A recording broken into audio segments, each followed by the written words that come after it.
अवधेश प्रधान जी, मैं आपसे जानना चाहता हूं कि अंग्रेजी हुकूमत ने बाबू जगत सिंह जी को लुटेरा कहा, विध्वंसक कहा और साथ ही उन्हें चेत सिंह जी का दीवान कहा। ये जो झूठ प्रसारित हो रहा था, ये आखिर किस लिए किया गया और फिर इसको हटाकर जो आप सच सामने लेकर आए, वो कैसे? जी, ये आपने बिल्कुल सही कहा कि ये हमारे देश के इतने बड़े महानायक के विषय में इतना भयंकर आरोप, निराधार आरोप, झूठ आरोप इतने ढंग से प्रचारित किया गया कि इतिहास और पुरातत्व के बड़े बड़े विद्वानों तक ने इन आरोपों को दोहराया। और उसकी बड़ी वजह यह है कि जो पुरातात्विक खोजों की रिपोर्टें आई हुई थीं ब्रिटिश काल की, उनको कभी भी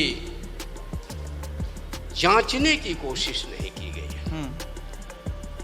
विध्वंसक के बजाय अब जो भाई प्रदीप नारायण सिंह जी के पुरुषार्थ से और अनेक हमारे विद्वान मित्रों के सहयोग से और अंत में हमारे देश के इतिहास के बड़े दानिश्वर एच.ए. कुरैशी साहब की कलम से जो किताब सामने आ गई है, क्योंकि इतिहास का महल तो तथ्यों की नींव पर खड़ा होता है। बिल्कुल। तो प्राथमिक स्रोतों से अब इतने जबरदस्त तथ्य इस पुस्तक में रख दिए गए हैं, और जबकि एक बहुत बड़ी जांच होनी चाहिए थी, लेकिन उतनी बड़ी जांच केवल इस कमिटी के जरिए, इस पुस्तक के जरिए अब सामने आ गई है कि अब पता चलता है कि वे विध्वंसक नहीं बल्कि काशी राज परिवार के वास्तविक उत्तराधिकारी थे। केवल व्यक्तित्व के रूप में नहीं बल्कि चरित्र में भी।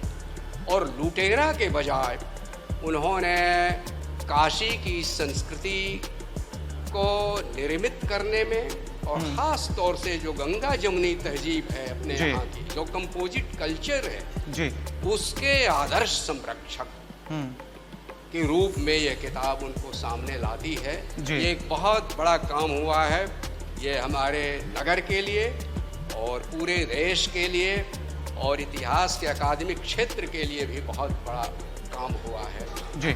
तो मैं समझता हूँ कि ब्रिटिश उपनिवेशवादियों के इस आरोप का यह एक ज़बरदस्त खंडन है। मैं समझता हूँ कि आगे आम जनता तक जब ये चीज़ें आएंगी तो उससे इतिहास का मानस बदलेगा। बिल्कुल।